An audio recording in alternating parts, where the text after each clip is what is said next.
The courthouse clerk discovered at first a stack of birth certificates unlike any he had seen in 30 years of record-keeping. All bore the same mother's name. All listed the father as unknown. There were 43 of them. This is not a ghost story. This is not folklore.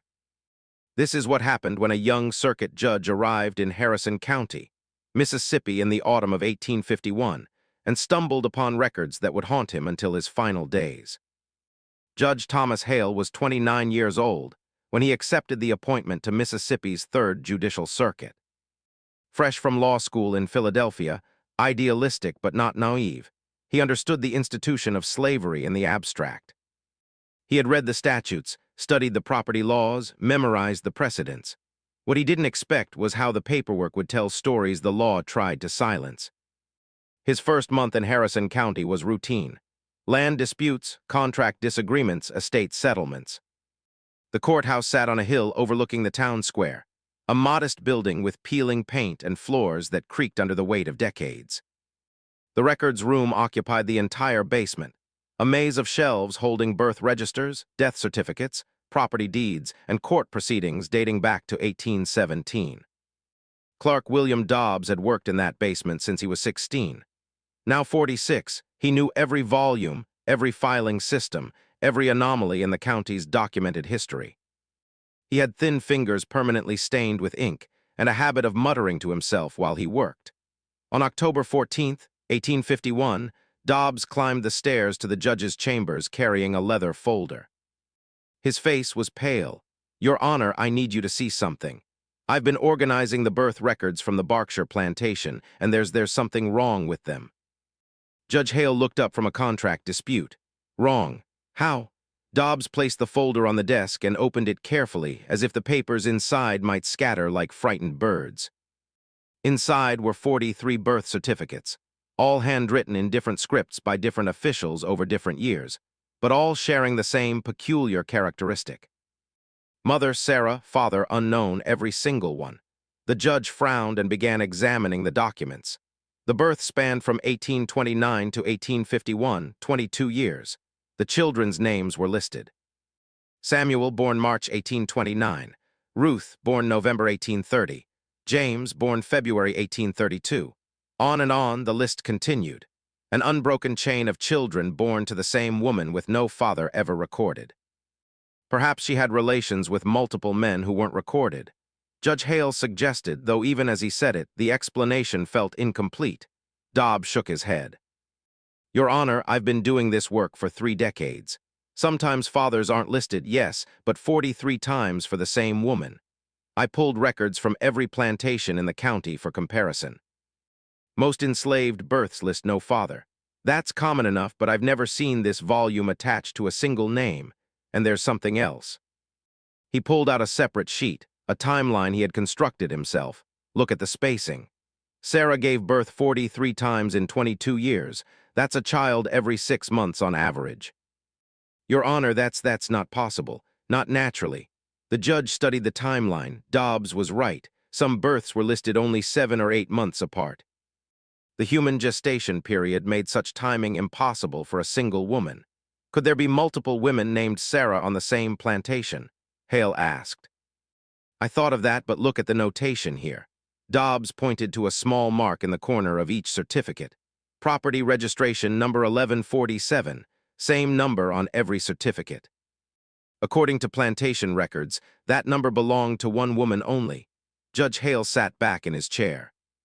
The autumn light filtered through the window, casting long shadows across the document spread before him. Something was deeply wrong with these records, but he couldn't yet see the shape of it. "I want to visit Berkshire Plantation," he said finally, "and I want to see Sarah herself." Berkshire Plantation sat 12 mi west of the courthouse, accessible by a road that turned to mud whenever it rained. The property sprawled across 800 acres of cotton fields, bordered by dense pine forests on 3 sides, and the slow-moving Leaf River on the 4th. The plantation owner was Colonel Marcus Berkshire, a man in his late 60s who had inherited the property from his father and expanded it considerably. He was known in the county as fair but firm, a veteran of the War of 1812 who ran his plantation with military precision. Judge Hale arrived on a clear October morning, his horse kicking up dust on the path leading to the main house. A grand structure with white columns and wide verandas, built in the Greek Revival style popular among wealthy planters. Colonel Berkshire received him in the study, a room lined with books and hunting trophies. The old man was cordial but confused by the visit. A judge examining birth records. That's unusual, Mr. Hale. Is there a legal matter? Possibly, Hale said carefully. I'm reviewing county records and came across some irregularities. I wanted to verify the information directly. You have an enslaved woman named Sarah, property number 1147. Berkshire's expression shifted, not guilty but cautious. We do. She works in the quarters, helps with the younger children. Been here since before my father died. Why do you ask? The birth records show she's mother to 43 children over 22 years. A long silence filled the room.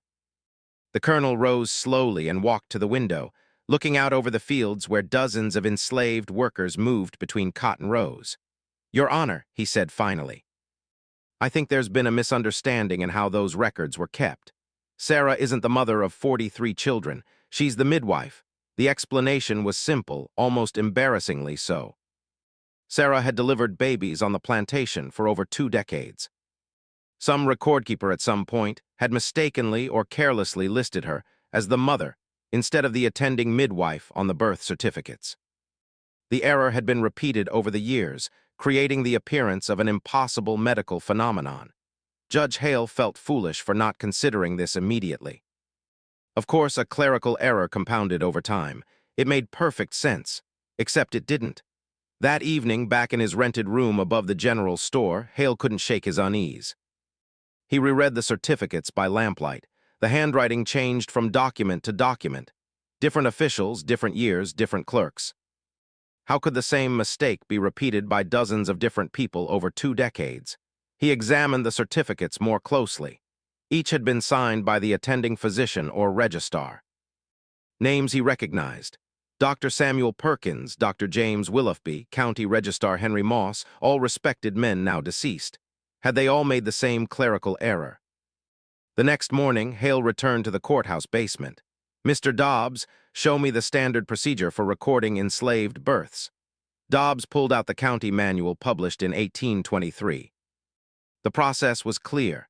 The attending physician or midwife reported the birth to the registrar within 30 days. The registrar recorded the mother's name, the child's name and sex, the plantation, and the father if known. Where in this process would a midwife's name be recorded? Hale asked. Here Dews pointed to a separate column. Attended by, it's separate from the mother's name entirely. Hale felt cold certainty settle in his stomach. Pull every birth record from Berkshire Plantation for the past 25 years. All of them.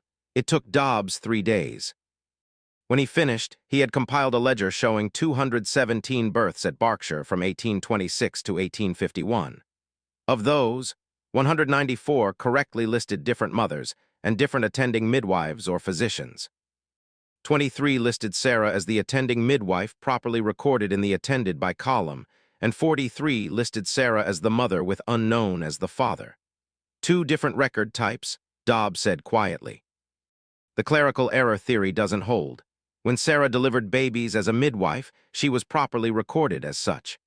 But these 43 certificates specifically list her as the biological mother. Judge Hale studied the ledger in silence. Outside, evening was falling over the town. Somewhere in the distance, church bells rang 6 times. I need to speak with Sarah, he said. Colonel Berkshire was less welcoming during the judge's second visit. Your Honor, with all respect, this seems like unnecessary intrusion. The woman is my property. The records are old. What exactly are you investigating? Hale chose his words carefully. In Mississippi in 1851, a judge's authority had limits, especially regarding how a plantation owner managed his enslaved workers.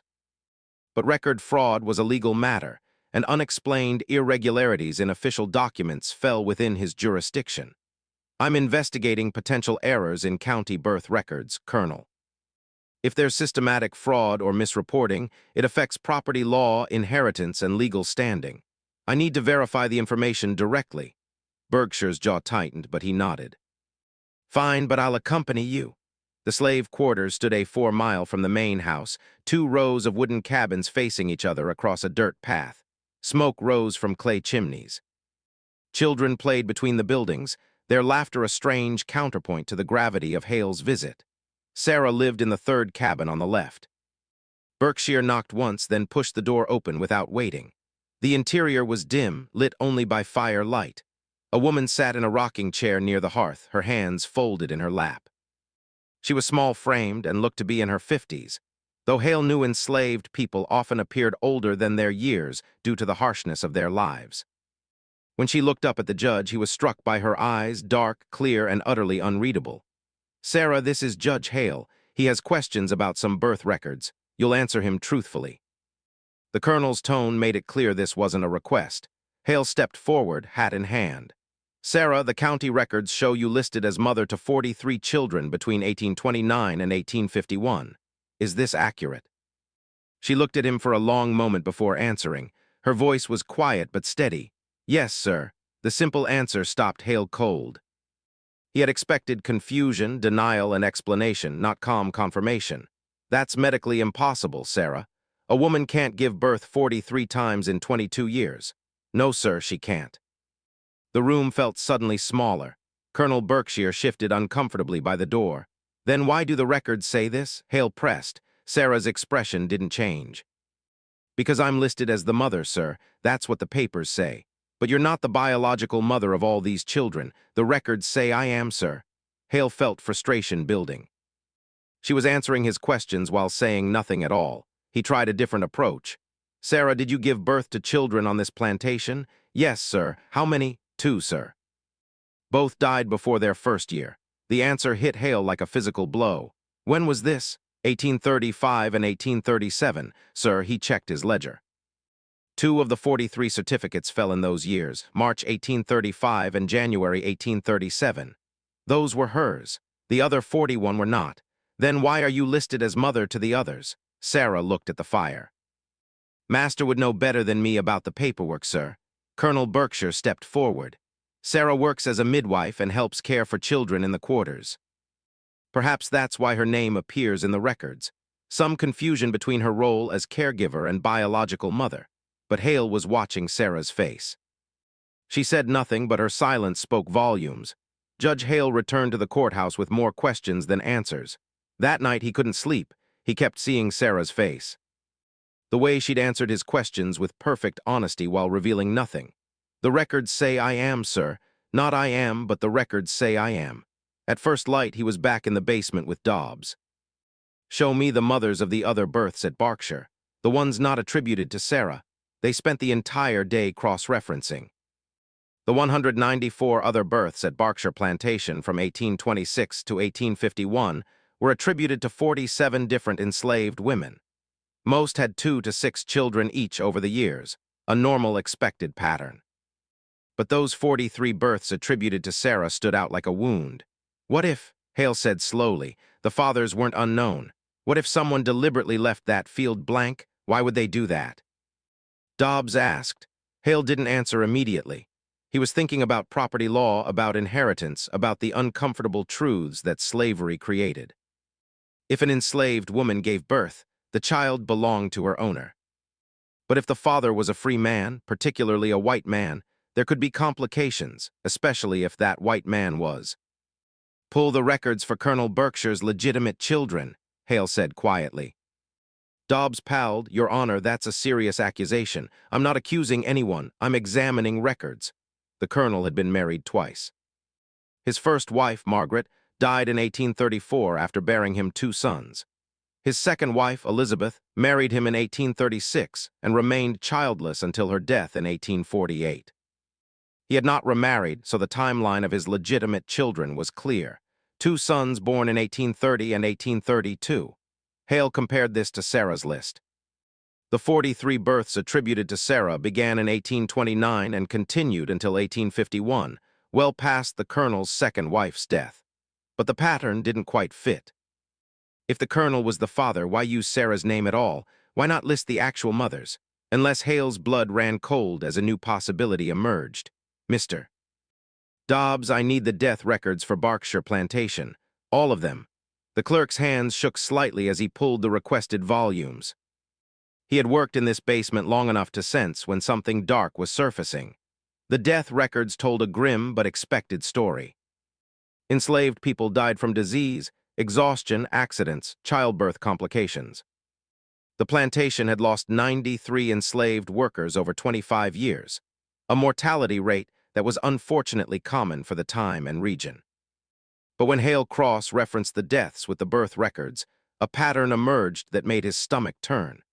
17 enslaved women had died on Berkshire Plantation between 1829 and 1851. Of those 17, 12 had died in childbirth or within weeks of giving birth. Their babies had survived. Their birth certificates listed Sarah as the mother. "Dear God," Dobbs whispered. The picture was becoming horrifyingly clear. Sarah wasn't giving birth to 43 children. She was being listed as the legal mother of children whose biological mothers had died. But why? Hale paced the basement, his mind racing. In the legal framework of slavery, children followed the condition of their mother. If an enslaved woman died in childbirth, her baby still belonged to the plantation owner. Maternal status inherited through the mother's enslaved condition. But replacing the dead mother's name with Sarah's name in official records, that was fraud.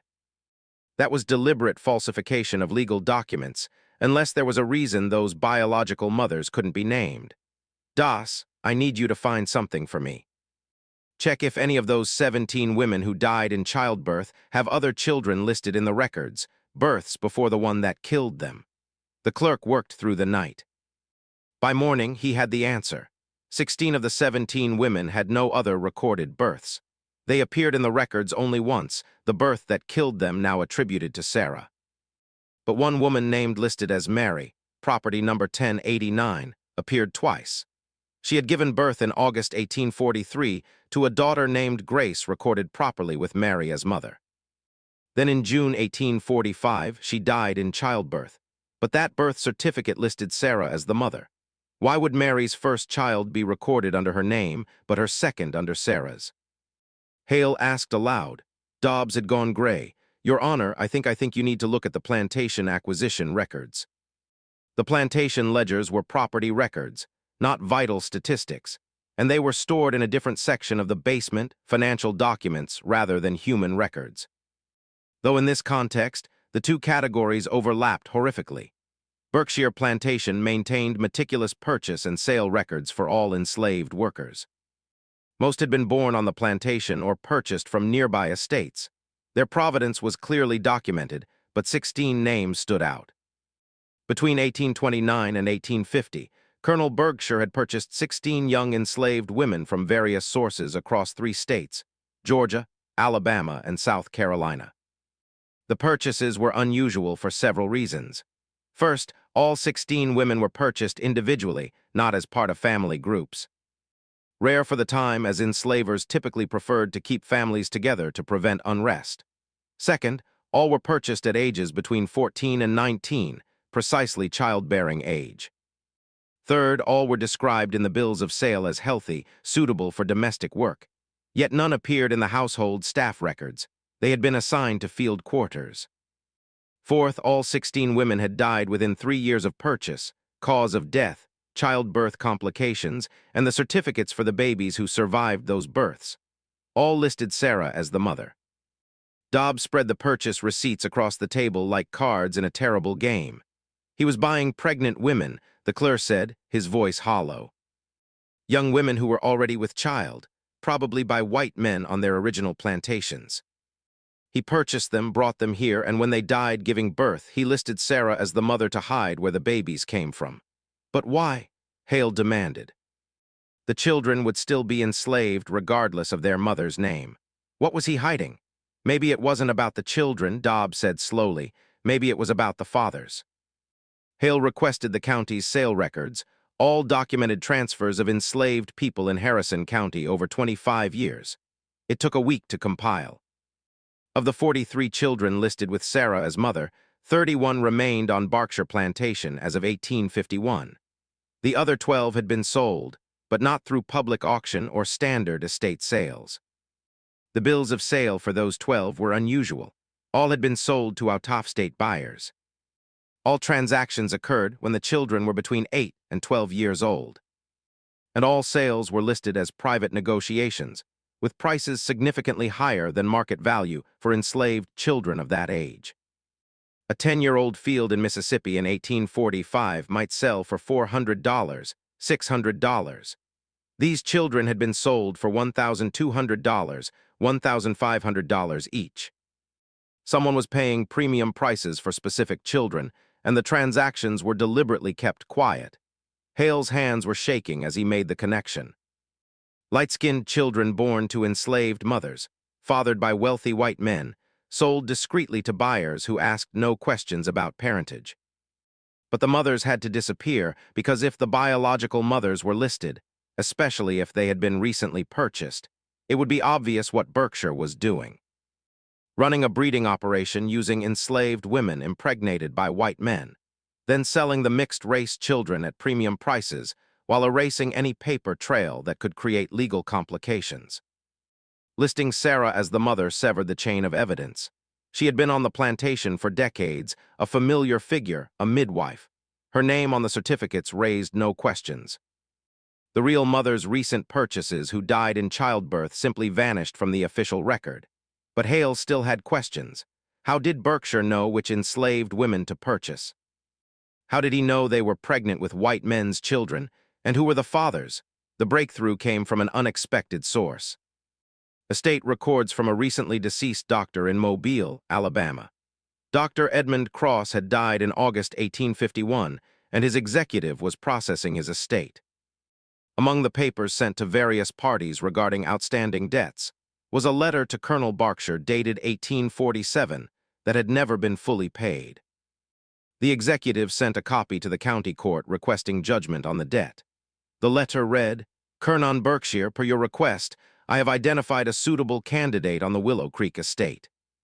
Young woman, approximately 16, in early pregnancy. The owner is unaware of her condition. I can facilitate purchase at standard price $650 before the situation becomes apparent. Please remit advanced payment to secure the transaction. The father is a man of standing and wishes the matter handled discreetly. Your usual arrangement applies, Dr. Cross." It was there in black and white. A physician identifying pregnant enslaved women and facilitating their purchase before their pregnancy became obvious. The usual arrangement suggested this wasn't the first time. Hale felt sick. This wasn't accidental. This was a systematic operation. He petitioned for access to Dr.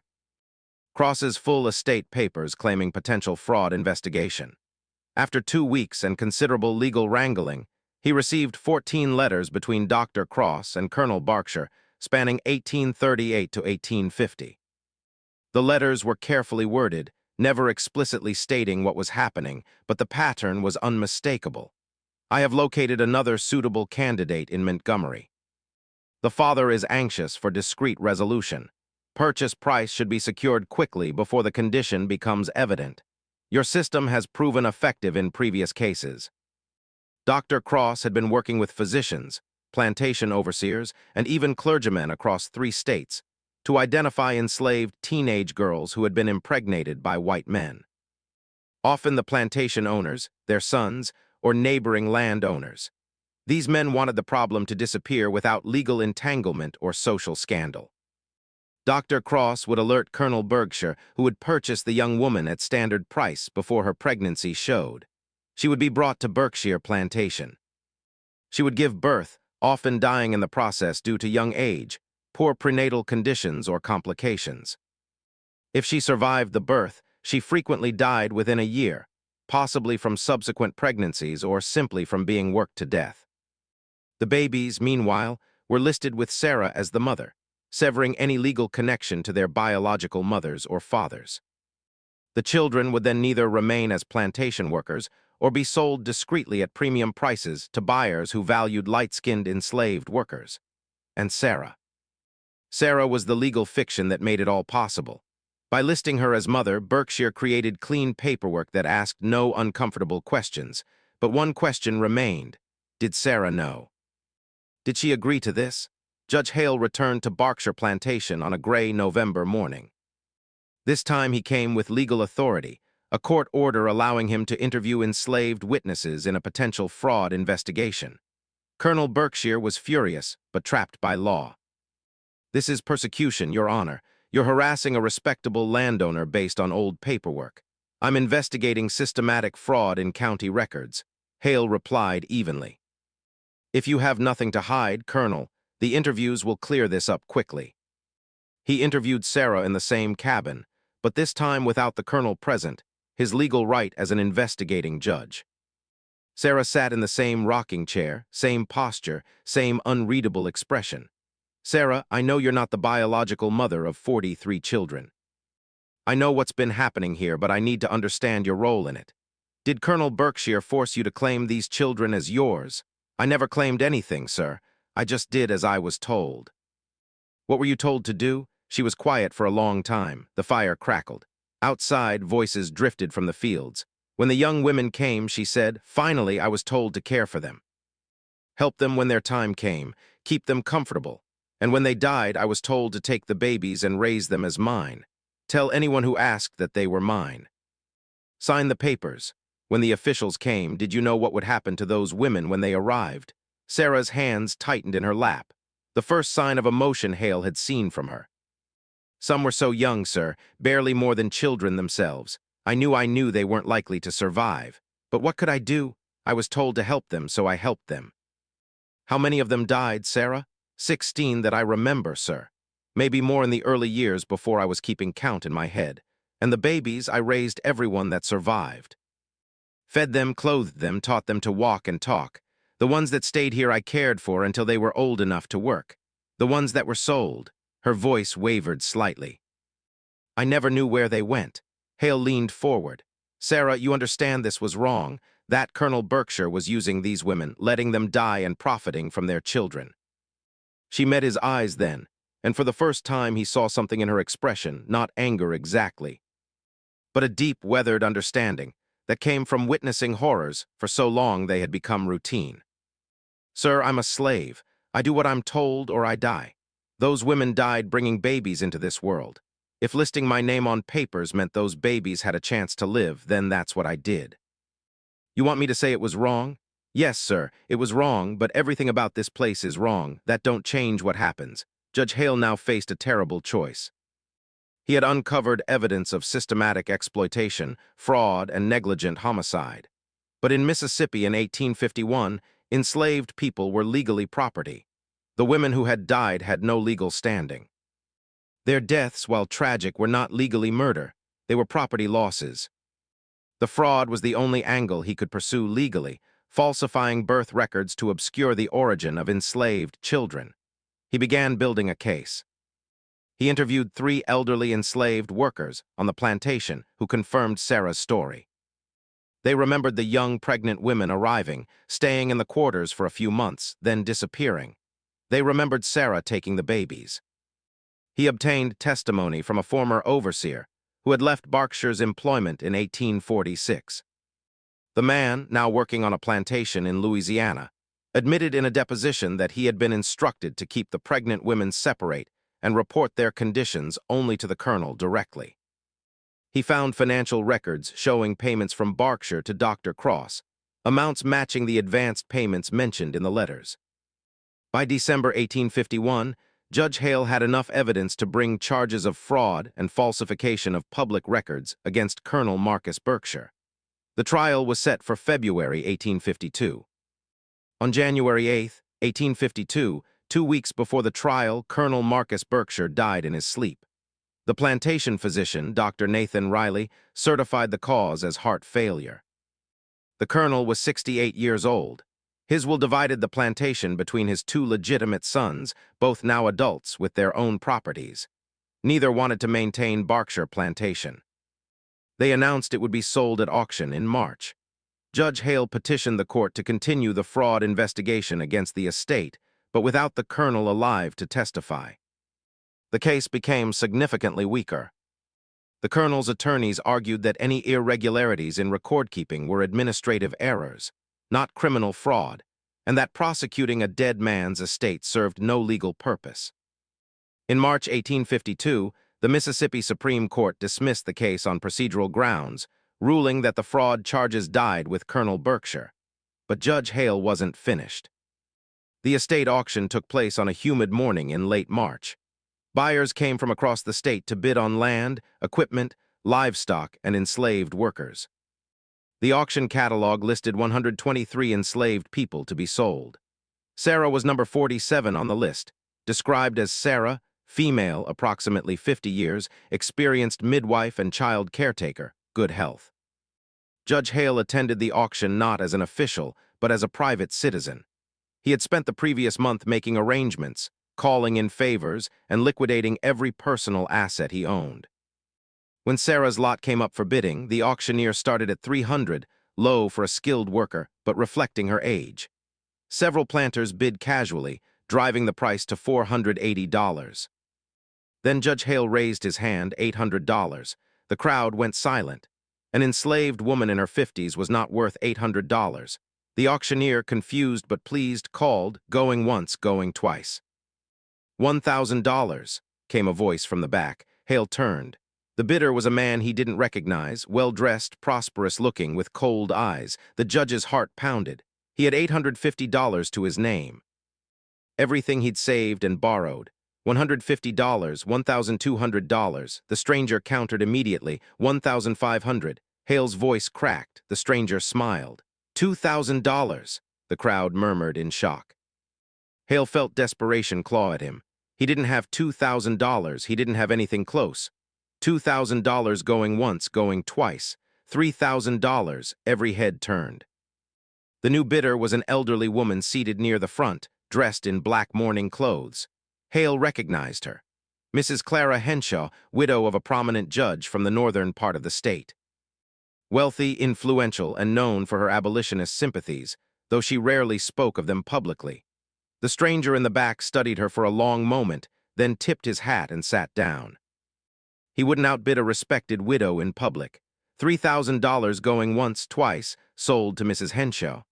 After the auction, Mrs. Henshaw approached Judge Hale on the courthouse steps. She was 72 years old with white hair and sharp eyes that missed nothing. "Mr. Hale, I've been following your investigation. You did good work even if the law failed to deliver justice." "You bought Sarah," Hale said, still reeling. $3,000. "I did, and tomorrow I'll manumit her, grant her legal freedom. She's earned that much and more." "Why?" the question burst out of him. "Why spend that fortune on one woman?" Mrs. Henshaw looked at him with something like pity. "Because you were trying to save her, young man, and you didn't have the resources. Because that man bidding against you was likely connected to one of the families, whose secrets Sarah's silence has protected all these years.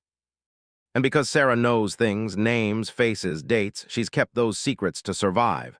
But free and protected, she might choose to speak."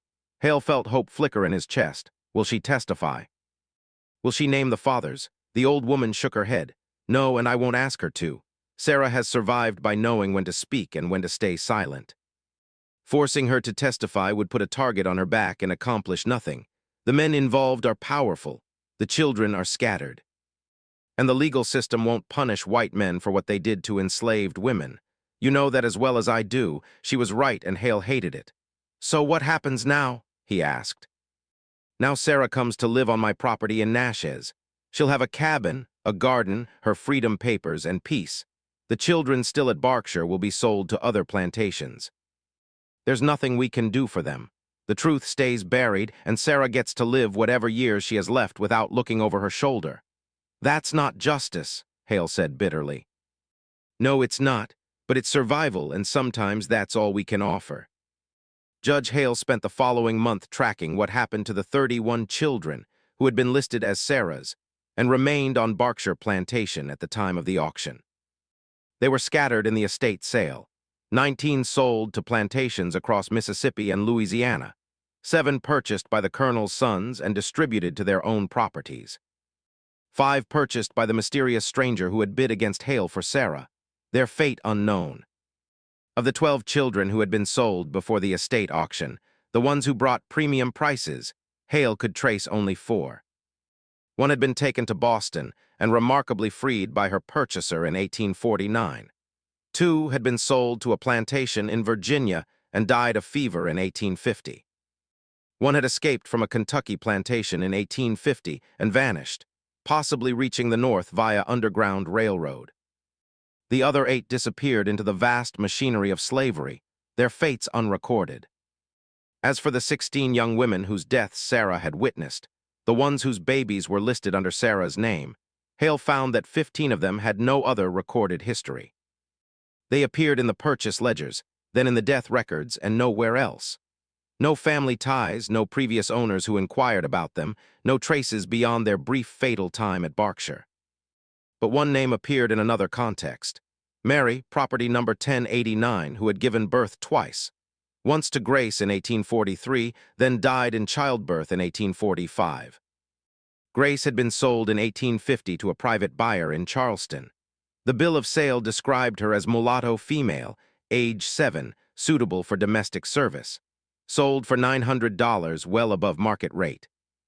Hale found one more document, a letter from the Charleston buyer to the Colonel's estate dated February 1852, asking if there were any others of similar quality available for purchase. The man was shopping for light-skinned enslaved children, and he knew Berkshire Plantation was the place to find them. On April 3, 1852, Mrs. Clara Henshaw filed manumission papers freeing Sarah in the Nashes courthouse. The document was simple, legal, and irreversible. Judge Hale traveled to Nashes to witness it. Sarah stood before the clerk wearing a simple dress Mrs. Henshaw had provided and received her freedom papers. The legal document stating she was no longer property, but a free woman of color. She held the papers carefully as if they might dissolve in her hands. "What will you do now?" Hale asked her afterward as they sat on the porch of Mrs. Henshaw's property overlooking the Mississippi River. Sarah was quiet for a long time. "I'm going to remember their names, sir." "Who?" "The 16 women, the ones who died." Somebody should remember their names. She recited them from memory. Mary, Rachel, Hannah, Dina, Lee, Judith, Naomi, Abigail, Esther, Kezia, Tabitha, Rhoda, Phoebe, Dorcas, Priscilla, Zilpah. 16 names, 16 lives, 16 women who existed in official records only as purchase entries and death certificates. Their motherhood erased, their children attributed to someone else. "I held every one of their babies," Sarah continued softly, "raised them as long as I could. They deserve to have their mother's names remembered, even if the papers don't say it." Judge Hale felt tears burning his eyes. "I'm sorry I couldn't get justice for them." Sarah looked at him with those same dark, clear eyes. "You got me free, sir. That's more than most people in your position would have done. The rest was never going to be fixed by courts or laws. That system was built to do exactly what it did. You were just the first person who cared enough to look closely at the papers."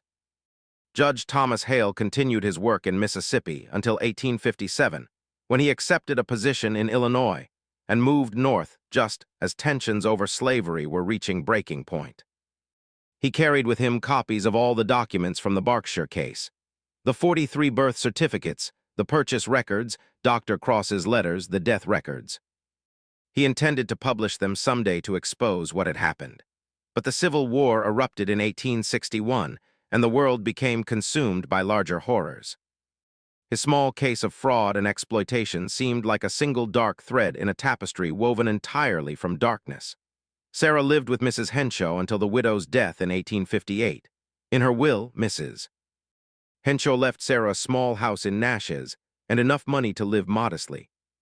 Sarah spent her remaining years taking in children, orphans, abandoned babies, children of newly freed people who couldn't care for them. She died in 1867 at approximately 65 years old and was buried in the Nashes City Cemetery under a simple stone that read, "Sarah, beloved mother to many." The 43 children whose births bore her name scattered across the South and beyond. Some remained enslaved until the Emancipation Proclamation in 1863.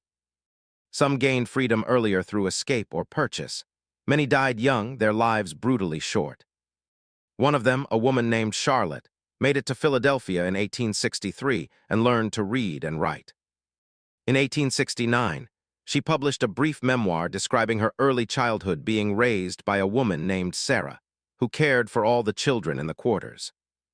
Though we never understood why we all called her mother when we looked nothing like each other. Charlotte had been born in 1842, listed in Harrison County records as daughter of Sarah, father unknown. Her biological mother, whose name she never learned, had been a 17-year-old girl purchased from a plantation in Georgia, and who died hours after Charlotte was born. Charlotte lived until 1904, long enough to see her own grandchildren born free. In 1923, a historian researching slavery in Mississippi discovered Judge Hale's papers in an archive in Springfield, Illinois. The documents had been donated by Hale's descendants who hadn't understood their significance. The historian published a paper titled Fraudulent Birth Records and the Concealment of Exploitation, a case study from Harrison County, Mississippi. The paper detailed the Berkshire case, naming Colonel Berkshire, Dr. Edmund Cross, and describing the systematic operation they had run. The paper generated minor academic interest, but little public attention. By 1923, the horrors of slavery were being actively forgotten by much of white America, and academic papers about clerical fraud didn't capture headlines. The 43 birth certificates remained in the Mississippi State Archives, still listing Sarah as the mother, father unknown. The records were never corrected. To this day, if you search Harrison County birth records from 1829-1851, you'll find them. Official documents stating that one woman gave birth to 43 children in 22 years. The truth behind those certificates: 16 young women purchased pregnant, dying in childbirth, their babies given to Sarah to raise and claim as her own. Their existence obscured to protect wealthy white men from scandal and legal complication. Exists only in Judge Hale's investigation notes and the historian's 1923 paper. The official story ends there. Fraud discovered, perpetrator dead before trial, one woman freed, the rest lost to history. But there are things the records don't capture. Shadows between the documented facts that raise questions for anyone who examines this case closely. First question: why did Colonel Berkshire's death come so conveniently, just 2 weeks before a trial that would have exposed not just him, but potentially dozens of wealthy men across 3 states? Doctor Riley, who certified the death as natural heart failure, had been the Berkshire family physician for 20 years. His financial records show he received a payment of $500 from the colonel's estate in January 1852, listed as final services rendered, an unusually large sum for certifying a death. Second question: what happened to Dr. Cross's complete patient records? When his estate was settled, his medical journals, which should have contained decades of patient notes, were listed as lost in a fire at his mobile office in August 1851, the same month he died. Convenient timing. Third question: who was the stranger bidding against Judge Hale at the auction? No one at the auction recognized him. He arrived in an expensive carriage, bid aggressively for Sarah specifically while showing no interest in any other lots, then disappeared when outbid by Mrs. Henshaw. Hale later tried to find records of his identity, but found nothing. No hotel registry, no property records, no trace. Fourth question: how did Mrs. Henshaw know to attend that specific auction? She lived 80 mi away and had never purchased enslaved workers before. Yet she arrived with precise knowledge of what was happening. Bid exactly enough to prevent Sarah's purchase by the stranger, and had already prepared manumission papers before the auction even occurred. When Judge Hale asked her about this, she simply smiled and said, "I have friends who keep me informed about injustices, Mr. Hale." Let's leave it at that. In 1872, 7 years after the Civil War ended, a Freedmen's Bureau worker in Natchez interviewed dozens of formerly enslaved people for a government documentation project. One interview was with an elderly woman, identified only as Charlotte, age 30, formerly enslaved in Mississippi. This was the same Charlotte who would later publish her memoir. The interviewer asked her about her family history. Charlotte's response was recorded in the official transcript. "I was told Sarah was my mother, but I don't think she was. I think my real mother died when I was born, and Sarah took me in because that's what she did. She took in all of us. There were so many of us, dozens, all different ages, all different shades. We called her Mama because she was the only mother we knew. But late at night, sometimes she would sit by the fire and whisper names. I asked her once what she was doing, and she said she was keeping the record the papers won't keep. I didn't understand until I was grown. The interviewer noted that Charlotte believed Sarah had memorized the names of the biological mothers whose children she raised, preserving their existence in the only way available to her. Oral memory, passed in whispers, never written down. When Sarah died in 1867, that oral record died with her. The 16 women, Mary, Rachel, Hannah, Dinah, Lee, Judith, Naomi, Abigail, Esther, Keisha, Tabitha, Rhoda, Phoebe, Dorcas, Priscilla, Zilpah, exist now only in that single interview transcript and in Judge Hale's investigation notes.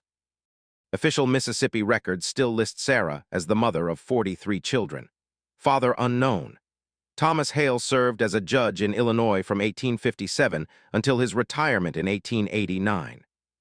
He became known as a fair but stern jurist, particularly in cases involving exploitation of vulnerable people. He never married. Colleagues remembered him as solitary and driven.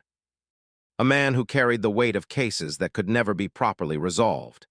In his private papers discovered after his death in 1890, one was a journal entry dated November 12, 1851. I have seen the machinery of evil, and it is made of paperwork, not violence, though violence is there, not cruelty, though cruelty abounds, but paperwork clean, official. Legally filed documents that transform human beings into numbers, and numbers into profit. Sarah is not listed as mother to 43 children, because anyone believed it true. She is listed thus because it was convenient, because it hid uncomfortable truths, because it made the system function smoothly. I have learned that the law can be a tool for justice or a tool for obscuring injustice. The same forms, the same procedures, the same courts. What determines which purpose it serves? The conscience of those who wield it. I tried to wield it justly. I do not know if I succeeded. Among his papers was also a list of names, the 16 women Sarah had named, written in Hale's careful handwriting. Beside each name was a single word remembered. After the auction, Berkshire Plantation was purchased by a cotton consortium from Natchez and operated until 1863, when Union troops burned the main house during a raid. The property was abandoned and eventually subdivided. The slave quarters where Sarah had lived and raised 43 children, not her own, stood empty for decades, slowly collapsing under weather and neglect. By 1900, nothing remained but foundation stones and a few collapsed chimneys. But local people, particularly freed men and their descendants, remembered the place.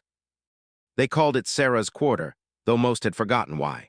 In 1934, during the Depression, a WPA project documenting historical sites in Mississippi sent workers to map old plantation locations. At the Berkshire site, they found the foundations and interviewed elderly residents about the property's history. One woman, 92 years old, told them, "My grandmother was born there." She said there was a woman named Sarah who took care of all the children. Grandmother said Sarah wasn't really their mother, but she was the only mother they had. Said Sarah used to sing to them at night, old songs about Moses and the river. Grandmother said she understood those songs better after she got free. The WPA workers documented this as local folklore and moved on. The Berkshire case raises questions that historians still debate. How widespread was this practice? The evidence suggests Colonel Berkshire wasn't unique. The existence of a physician network identifying pregnant enslaved girls, the ready market for light-skinned enslaved children, the sophisticated fraud system, all point to established practices. Not isolated incidents. How many other Sarah existed across the South? Women whose names appeared on dozens of birth certificates as legal fictions to hide the exploitation and death of young mothers. How many children grew up never knowing their biological mothers' names raised by women who carried the secret of their true origins? And most disturbingly, who were the fathers? Dr. Cross's letters referenced men of standing who wanted discreet resolution. The premium prices paid for certain children suggested buyers who valued light skin, implying the fathers were white. The elaborate system to hide parentage suggests the fathers had social positions to protect. Were they plantation owners like Colonel Berkshire, their sons, overseers, neighbors, business associates, clergymen? The records will never tell us. The fathers are listed as unknown in every single certificate, and they stayed unknown. protected by the same paperwork that erased the mother's names. The final documented reference to Sarah appears in the 1870 federal census for Natchez, Mississippi, listed as a resident of the Henshaw property, now owned by Mrs. Henshaw's niece is Sarah, no surname, black, female, age 65, occupation, midwife, status free. She died less than 3 years later. The brief obituary in the Natchez newspaper on March 14, 1867 read, Sarah, a colored woman formerly enslaved, died Tuesday at the Henshaw residence. She was known in the community for her work as a midwife and her kindness to children. She is survived by no immediate family, burial at City Cemetery, no immediate family. The phrase carries a terrible irony. Sarah had been legal mother to 43 children. She had raised them, fed them, comforted them, taught them to survive. But when she died, she was listed as having no family at all. Somewhere scattered across the country were dozens of people who had called her mama, the only mother they remembered. But the law didn't recognize those bonds. Sarah died alone, legally childless, despite decades spent mothering children who weren't hers. Her grave marker placed by Mrs. Henshaw's family simply reads, Sarah, beloved mother to many, 1802-1867. No surname, no birth record, no family name. Just Sarah, whose name appeared on 43 birth certificates, who mothered children born of exploitation and tragedy, who kept 16 dead women's names alive in her memory, and who was finally freed 4 years after the Emancipation Proclamation made her freedom a national guarantee, rather than one wealthy widow's gift. The Harrison County birth certificates still exist. They're stored in the Mississippi Department of Archives and History in a climate-controlled vault in Jackson. Researchers examining antebellum birth records will occasionally stumble across them. 43 certificates, same mother, no father listed, spanning 2 decades. Most assume clerical error and move on. But if you pull the certificates and examine them closely, if you compare them to purchase records and death records, if you trace the financial transactions and read doctor Cross's letters, the true story emerges like invisible ink exposed to light. A story of 16 young women purchased pregnant and worked until they died. Of 43 children born into slavery, many sold away, their origins deliberately obscured. Of one woman named Sarah who became a legal fiction, a name on documents hiding systematic exploitation, and of a young judge who discovered the truth but couldn't deliver justice, only witness it. The papers remain in that archive labeled Berkshire Plantation Birth Records 1829 to 1851. Anomalous documentation, academic shorthand for something was wrong here, but we're not quite sure what. But now you know what the papers don't say. You know about the 16 names Sarah whispered by firelight. You know about the stranger at the auction who tried to buy her silence. You know about the physician's letters that burned too conveniently. You know about the children who never knew their mother's real names.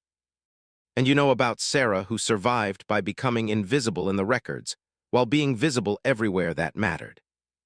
In the quarters, rocking babies who weren't hers, singing songs about Moses and the river, keeping a record the papers wouldn't keep in memory if not in ink. The story ends in the past in 1867 with Sarah's death. The 43 birth certificates remain in the archive, unchanged, official, and profoundly dishonest. A monument to how paperwork can be used to obscure truth rather than record it.